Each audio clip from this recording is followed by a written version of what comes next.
Today I want to talk to you about how to really master the art of pricing homes right now. And this says a flattening market. I like to call it more of a balanced market. But this has come up in conversation a few times with agents in the last couple weeks.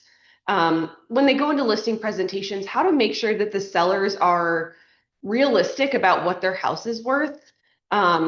As right, they're still hearing things from neighbors or friends or the national media, and how you can really become the expert at pricing.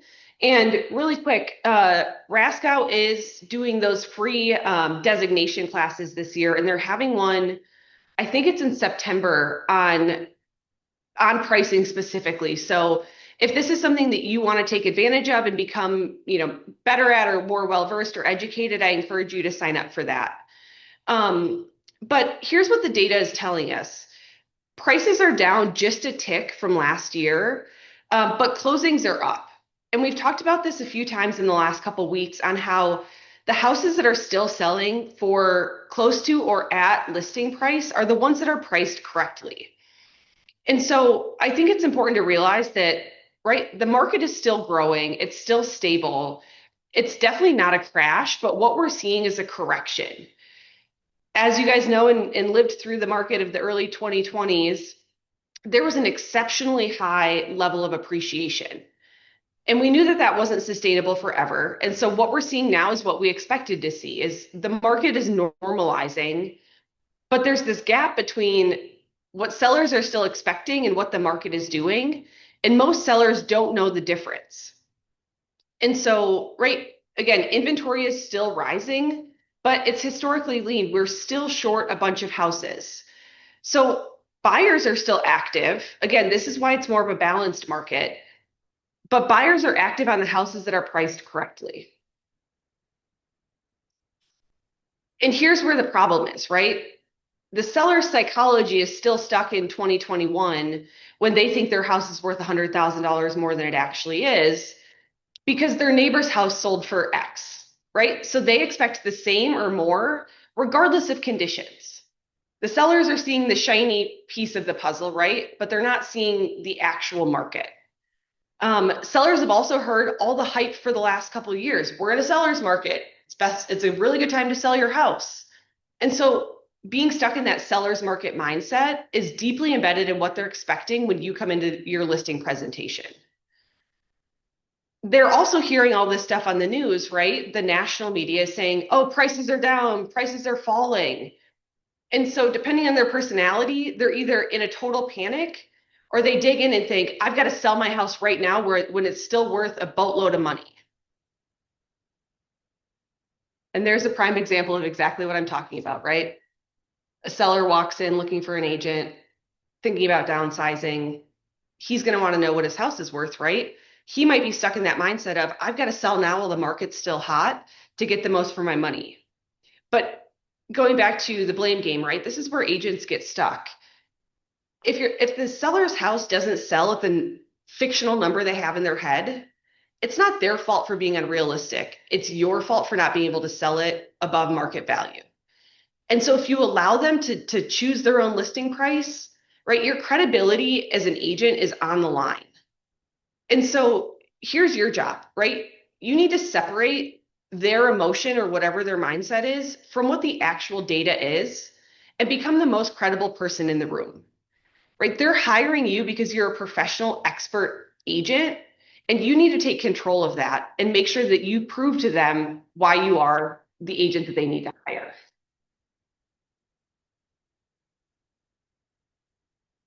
And I think it comes down to communication, right? We talk about the words that you use and how they impact the conversations you have. And so a lot of agents out there that are less educated or, not up to what's actually happening on the market just retreat, right? They get into a listing presentation and they think the house is worth 300, the seller thinks it's worth 350, and they go, "Oh yeah, sounds good. We'll just put it at that and we'll give it a try," right?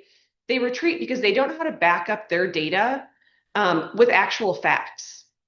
And so in these listing presentations, right, you don't need to lead with prices are dropping. Again, that raises the red flag for the seller and puts them in that fear and panic mindset. But instead, you can say something like, hey, we're seeing the market stabilize after several years of exceptional growth, but values are still near all-time highs. And the good news here is buyers are active. If you're negotiating a difference in price between what the seller thinks it's worth and what your CMA came in at, you don't need to say to them, we need to price it lower. Again, there's some negative connotation there that makes the seller go, oh, all this agent wants to do is lose me money. But instead, right, back this up with data. Homes are selling fast right now, and they're the ones that are priced at the market value, not above it. And so here's what the numbers look like for you. Again, it separates that emotion piece from the data. And don't walk into a listing presentation and throw every other agent under the bus by saying something like, oh yeah, agents are going to say it's worth more. Again, that tells the seller, maybe I should go interview or hire a different agent that is going to tell me my house is worth more. But instead, this is where you back it up with credibility. I'd rather tell you the truth right now and set a realistic expectation than have your house sit on the market and have to do a price reduction after 30 days. It's so impactful if you can lead with the right conversation and get the sellers, again, to be realistic about what they can expect out of the value of their house. These three numbers, I think, should be in every single one of your listing presentations.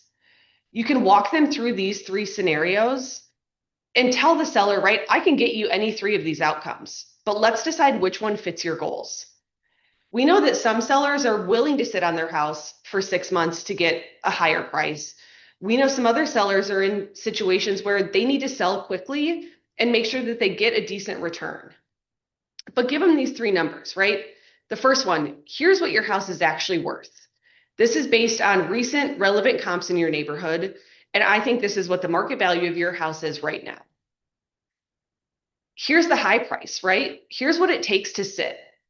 This number, if we listed it at this price, it's going to get a bunch of views online, but it's not going to get it under contract, If you want to see your house on Zillow or Realtor.com or Remax.com for a month and getting thousands of views, that's fine. But a view is subjective, It could take one view to sell your house, or it could take 5,000 views and your house sits on the market. The third number, This is what it could take if we list it today and get you out of here in the next 30 days. This is the aggressive pricing number that will create urgency, competition, and drive results. Show them these three pathways and allow them to be part of the process in coming to terms with what their house is worth.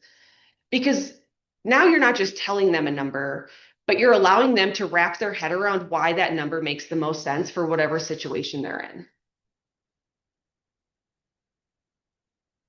Inevitably, you're going to get some pushback or some objections from sellers. This one is probably the vein of all of our existence, but the first one, Zillow says it's worth $50,000 more. And to handle that objection, you can say something like, that's great, but Zillow's algorithm doesn't know your neighborhood, the finishes you put into this house, or what's actually closing right now. Based on the data from our local MLS, here's what buyers are actually paying based on the recent comps that have sold. The second one is one we hear often, and we just kind of touched on, Let's just try my price and we could reduce it if needed. But you have to get sellers to understand that the first 2 weeks on the market are the most valuable time that you have. Overpriced homes lose that momentum, and they often sell for less than what I'm telling you the market value is if they were priced right from day one. I'm sure you guys have seen this all the time, You go into a listing presentation, tell the seller the house is worth $300. They go with a different agent and list it at $350, and it ends up selling at $285. This happens all the time. Show them these examples in your listing presentation. And the third one, Another agent said that they could get me $350 for my house. And you can say, again, professionally here, some agents will tell you what you want to hear just to get the listing. And that's fine, but my job is to get you to the closing table. And that's why this data or this listing price proves that my number is going to do that more efficiently and effectively and make sure that you get the highest return and the highest equity out of your property. Again, it separates you from, I'll do anything just to put my sign in the yard, to being the agent that's going to be there for the entire transaction and actually get them to the closing table at a number that makes the most sense for them.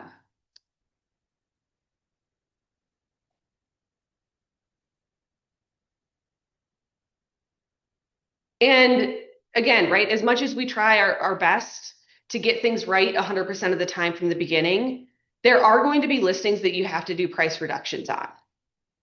And so I think it's important and it's going to help you a lot down the road if you build the framework into your listing agreement conversation from the start about, hey, if we have to do a price reduction, this is what it's going to look like.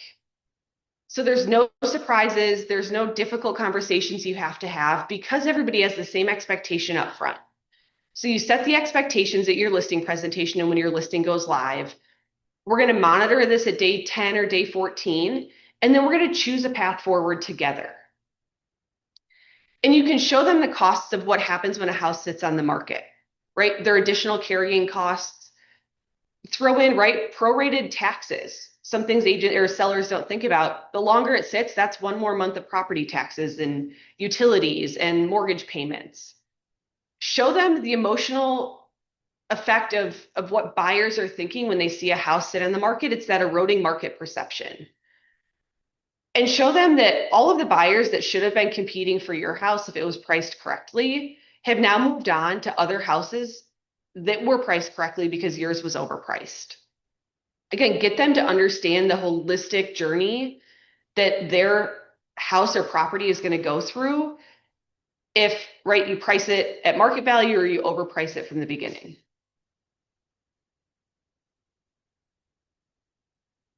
And I think it's important to back up your value of their property with a really strong strategy of what's working in the competitive landscape.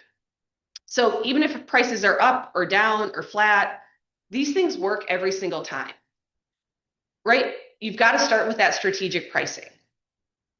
If you price a home at or just below perceived market value, you're going to attract immediate attention and likely get multiple offers. That is backed up by the data that we're seeing in our MLS. You've got to have that strong first impression, professional photos, well-staged houses, clean listings. Get buyers to stop scrolling when they come across your seller's listing. I was out showing some properties in Madison this weekend to some clients, and we looked at a few that they wanted to see. And I noticed this listing that was in a neighborhood that they liked, has been on the market 250 plus days. And the first picture of the listing, the house is in the background, but all you can see immediately is this big red crosswalk. There's about 15, 20 pictures clearly taken with the agent's cell phone. Nothing is framed right in the picture. And I said, hey, while you guys are in town, will you just thrill me and go through this house? It's vacant. I know we can get into it right now. I think this is one of those houses that everybody has scrolled past because you don't even know what you're looking at when you get to the main photo. So they did. We went and looked at the house. They were blown away. It wasn't the right house for them. But after walking through it, they said, wow, the listing online does not do this house justice. There is great features. The bathroom is nice and updated. It's got beautiful wood floors. None of that was shown on the listing. And it's listings like that that sit on the market a long time because that first impression when people are looking online wasn't there. Think about your listing timeline for launching your listing to the market. Right? I don't know if you have a specific day. Obviously, sellers might have some, unique situations where they need to list at a certain time. But that Thursday or Friday launch time is really strong because you can capture the peak weekend foot traffic. We know that buyers are looking, right, at a higher level over the weekends because they're off work or their schedules are more free. And so, again, explain to the seller in your listing presentation on why your launch timeline is strategic and helps drive more traffic to their listing. And be a responsive agent. I was talking to some buyers last night and we had submitted an offer and they said, hey, just quick question. What was the listing agent like when he called you? And I said, he was great, right? He called, he was really transparent, straightforward. It's nice to know, exactly where we stand on this offer. He was responsive, and I shared with them, right? It's amazing how many times we try to call an agent and their voicemail box is full. Anybody get that, right? I think, how can you be successful if you can't even answer your phone or let me leave you a message? And so not only does the product you're selling or the seller's house matter, but who you are as an agent matters too. And I think for some people, it's hard to talk about yourself in a listing presentation because you don't want to come off as egotistical or, pushing yourself. But show how you're easy to work with, you're quick to respond, you're collaborative not only with your clients, the sellers, but with other buyers or with other agents in the market. I think this is a piece that there's a lot of opportunity for people to grow into on really highlighting your skills as an agent because everybody on this call and everybody in our firm, right? I know you guys are a step above the majority of people in this industry. And so sell yourself as well.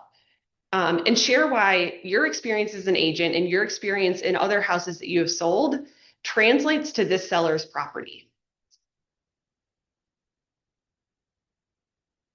Here's your little challenge for the week. I want you to grab a partner sometime and role play these pricing conversations.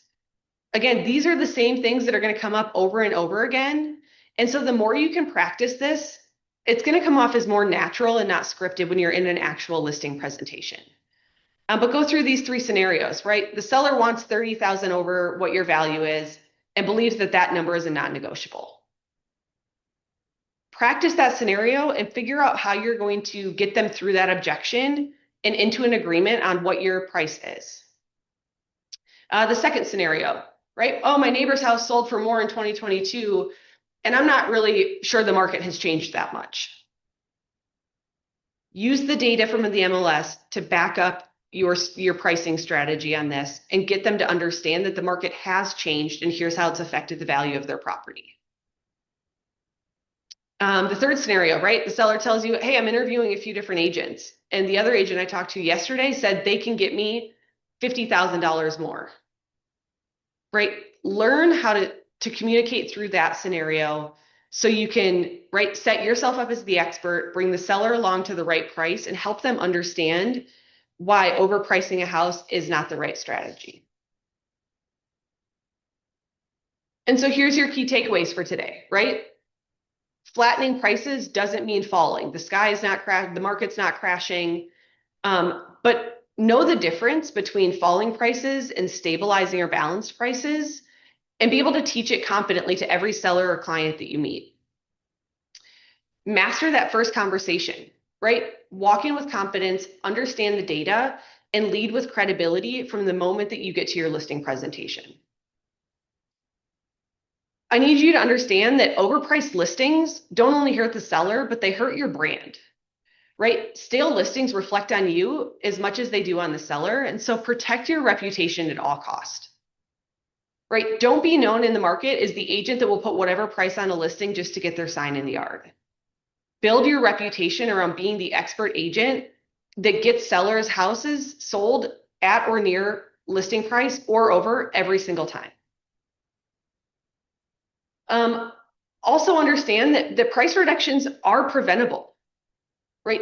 If you know the market, if you are confident in the value that you are telling a seller their property is worth, having that conversation up front will and can eliminate all of the price cuts that you have to do, 15, 30, or 45 days from now. And so take all of this together, right? And really commit yourself to mastering your pricing strategy and go dominate the market. The agents that price houses correctly are the ones that are going to start to separate themselves even further from the competition. And I know it's hard out there, and I know it's hard to have these conversations or know what to say when you do desperately want to get the listing. But your job is to serve the seller and serve your clients in a realistic, ethical, truthful, transparent manner. And sure, you might lose some listings on this, but I can guarantee the seller is going to remember you when they either their house expires or they're doing all these price reductions. There's going to be that voice in the back of their head that says, shoot, Steve was right.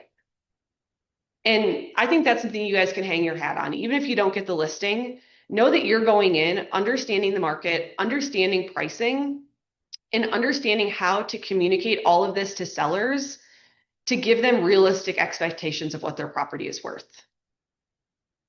I know Beth and her team, I'll call you guys out here a little bit, went into a listing presentation recently and brought all of these data-backed stats with them and showed the seller, right? Our team on all of the listings we've had in the last 6 months or 12 months has sold at 102% of listing price. That's why I'm so confident in the price that I'm telling you right now, because we've done this over and over and over again. We are experts. We know how to price properties. We know that we are going to get you the most money for your house because this is what the market is telling us. Learn those scripts, practice them with somebody, and walk in confidently being the expert agents that you are, because there's a lot of people out here in the market right now that have little to no idea what they're doing. And so the bar is low, but I want you guys to exceed it by a ton, which I know you guys can do. Any questions? No, but your point about know your percentage of where you sell your houses. I was just working with another agent in our office with a listing, kind of talking through some things, and she knew their number right off the bat. I don't recall what it was, but let's say we sell our listings at 98.8% of list price because we price them properly, or whatever that number will be. So I'm working on figuring out what mine is. So that's a really good point. Yeah. Yep. And know your days on market too. That's another good stat to have. So you can show, right, statistically, because we know how to price properties, our houses sell in X amount of days. And know what the MLS stats are as well. And so you can use that to kind of compare and contrast how you're beating the market averages. Any other questions? This whole Zillow preview. The one answer I've not been able to answer is what the rules are with our MLS. Think about Zillow having two pillars. This pillar is Zillow preview. It's, for all intents and purposes, separate from regular Zillow. There is a Zillow workspace you can go sign up for and kind of set up your account. For preview, this is pre-MLS. So you log into your Zillow workspace, you have to upload your entire listing, your photos, all of the information, price, description, all of that, right? You build your listing within Zillow preview. It then goes live on Zillow preview, but our local MLS and effectively every MLS in the country is under NAR's rules of what's called clear cooperation, which mandates within one business day of public marketing, your listing has to be on the MLS. So you put your listing in Zillow preview, it's up for 24 hours. You now have to go put your listing into the MLS. This could be in a delayed status or an active status. The Friday loophole that Nancy was just talking about, I can get into in a second, but it's that slight loophole of being a business day. So theoretically, right, you could have a listing contract start on a Friday, put your listing into Zillow preview, which gets you Saturday and Sunday exposure, and then it goes into the MLS on Monday. I think there's, right, that it's definitely a strategy, but you have to explain to your sellers, right, for the opening weekend of your listing being on the market, it is only going to be promoted on Zillow. It's not going to be anywhere else. Can you send that to us, Reagan? What does it say? Yeah, it says, per the mandate from the National Association of Realtors, all listings marketed to the public must be included on the MLS. South Central MLS rules, which accommodate this NAR mandate, all new MLS mandatory listings must be entered into the MLS within one business day of being marketed to the public. Okay. So again, that's the kind of Friday loophole that a lot of people are posting about online or talking about. Yes, it's a loophole, but I think if you want to use it, you've got to be okay with a few things. You've got to be okay with your sellers understanding that for the first weekend that their house is on the market, it's only going to be promoted on Zillow, as opposed to being in the MLS and active and available to all agents and then syndicated to all the different sites. You also have to be okay with knowing that any lead that's generated from your Zillow preview listing there's probably a 50-50 chance that you get the lead if a buyer lands on your preview listing, but you've got to be okay with the other 50% of all the leads going to whoever's paying for that zip code as a Zillow agent.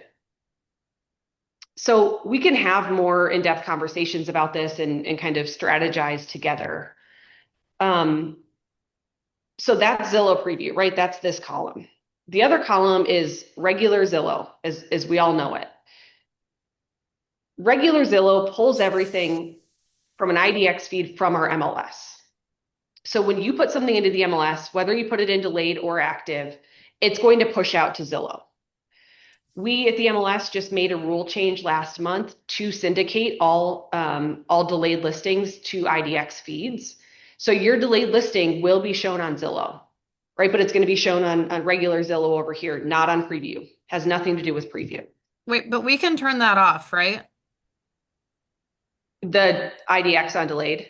Yes. Why would you want to? Because sometimes you get a listing contract signed, but you're not going to have photos for a week. So I don't want my cell phone photo to be the first marketing anybody sees. Got it. That So, makes sense. Thank you you. know, you turn it off till you have photos and stuff, and then you can turn it back on. Yeah, Makes there's a sense. little field that says IDX and you can switch yes or no. But that delayed listing is going to go out to any buyers, right? Or did that not change? They can get delayed listing now if the search is saved. Yeah, through the MLS Collaboration Center. But it won't go to any like public marketing per se. Right. But it would go out to buyers. Yeah. And it also goes back to those same buyers though once it flips to active. So like, you know, Yeah. if you have one photo and say delayed for photos, they're still going to get notice once you have more information in there and set it Yeah. active. Is Zillow Any preview, other- is there a cost to that? Nope. Zillow preview is free. And again, if you get a lead from your Zillow preview listing, that is fee free as well. So you They're don't still pay for going to that. follow the same showing rules. Like, Correct. So yeah, there is a benefit there. I think the cost of it is having to input your listing twice. Because you could put it into Zillow preview for 24 hours and then the next day put it into the MLS. Once you put it into the MLS as active or delayed, right, and that syndicates to regular Zillow, it will deduplicate, so your preview listing will go away. Thank you. This is all very helpful. Yeah. Anybody else have questions or need clarification?